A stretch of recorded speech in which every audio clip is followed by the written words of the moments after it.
안녕하세요. 인천의 일가족이 참극을 벌였습니다. 참극이 벌어졌죠. 일가족에게.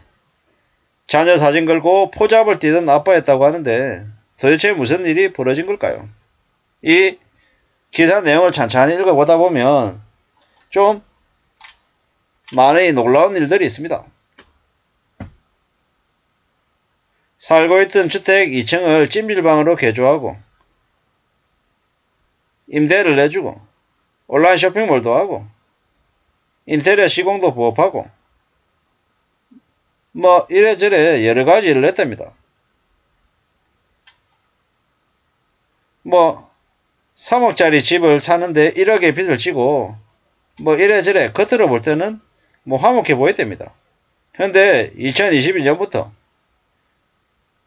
부부가 다투고 소리치고 하는 일들이 많았답니다. 알고 봤더니 뭐 찜질방하고 온라인 쇼핑몰 운영하다가 실패해서 큰 돈을 빚졌답니다. 게다가 주식 투자도 실패하고 뭐 나중에는 시세보다 낮은 금액에 집을 내놨다고 하는데 뭐 그것도 좀 잘 안 됐다는 거죠. 사업도 안 되고 주식 투자도 안 되고 해서 많은 어려움을 겪어댑니다.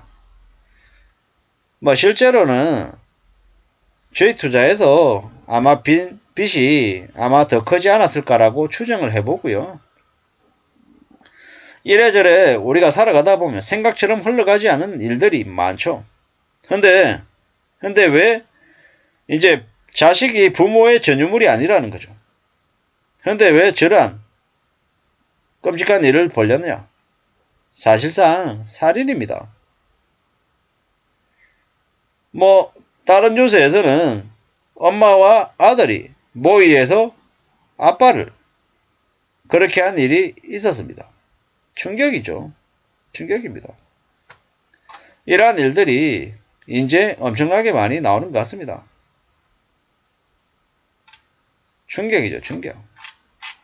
댓글들은 뭐라고 되어 있냐면 투잡을 하든 포잡을 하든 가족은 자신의 소유물이 아니다. 죽으려면 혼자 죽어라. 이렇게 얘기합니다. 아이들은 왜 그렇게 하냐라는 거죠. 아이들이 부모가 없으면 살기 힘들 거라고 생각하냐. 뭐 그럴 수도 있겠지만 그렇다고 해서 절대로 저래서는 안 된다라는 거죠. 저렇게 극단적인 선택을 할 마음이면 어떻게 해야 됩니까? 더 힘을 내서 더 뭔가를 할 생각을 해야죠. 그래야 되지 않겠습니까? 그러라고 부모가 있는 거잖아요. 그러라고. 엄청나게 힘들고 어렵겠죠. 살아가는 게 안 쉽다라는 거 잘 압니다. 누가 그런 걸 모르냐라는 거죠. 세상의 삶이 더 힘들고 어렵다라는 거. 그래서 더 정신을 바짝 차려야 된다라는 얘기를 이제 하고 싶은 거죠. 누가 그렇게 저렇게 무책임한 일들을 벌리냐라는 거죠. 저래도 된다고 누가 생각했냐고요. 누가 강요했냐고요. 세상 망해라 죽어라 이러면서 하면 안 된다라는 거죠. 열심히 살았고 아둥바둥 발버둥 쳐도 상황이 안 좋아졌다. 그런 마음이 한편으로는 이해가 되지만 그렇다고 저런 선택을 해서는 안 된다라는 거죠. 함부로 사업하겠다고 사업병에 빠져가지고 일 저지르면 인생이 엉망됩니다. 자신이 사업을 해도 될 상황인지 아닌지는 냉정하게 좀 따져봐야 되죠. 그렇게 하고 이래저래 고려했는데 아니다라고 하면 열심히 월급쟁이로 살아야죠. 부인이 간호사였다는데 어련히 알아서 잘 살 텐데 저렇게 해버리냐라는 거죠. 대출받아서 주식 투자하고 망한 후에 온 가족을 살해하고 자살한 살인마를 왜 저렇게 포장하냐라는 거죠. 극악무도한 살인자일 뿐이다. 돈 있을 땐 착하고 돈 없으면 살인자가 되는 거잖아요. 낳는 건 당신들이 원해서 낳지만 죽음은 당신이 함부로 결정하면 안 된다라는 거죠. 혼자 비담고 쓰러지든지 왜 아내와 자식까지 저렇게 하고 가냐라는 거죠. 쓰레기 같은 인간들이죠.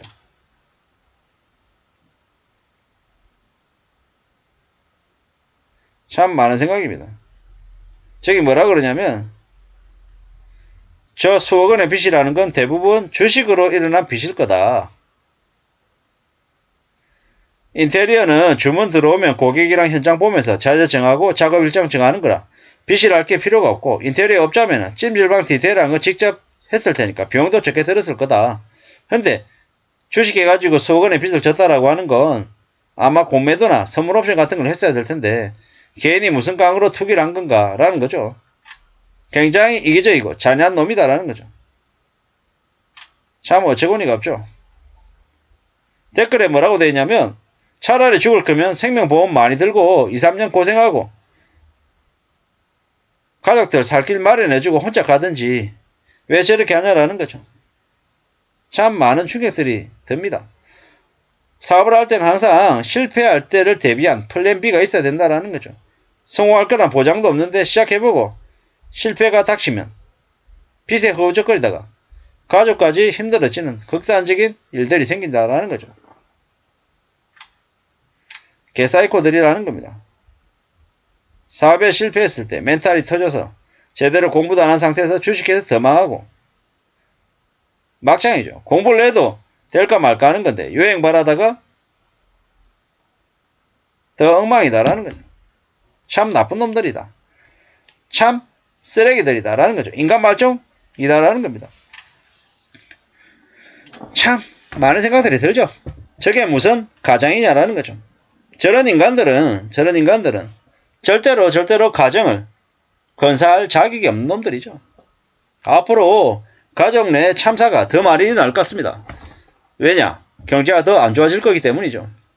앞으로 미국발 금리 인상은 계속될 거고요. 쉽사리 멈출 것 같지 않습니다. 중국이 무너지든 유럽이 무너지든 아주 큰 영역의 나라가 무너져야 그제서야 미국이 금리를 내리겠죠.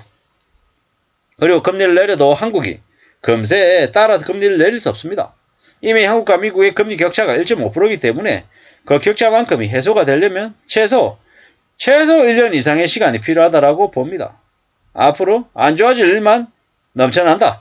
그렇기 때문에 더욱더 조심하고 더 두려워하면서 살아가야 된다라는 말씀을 드리고 싶습니다.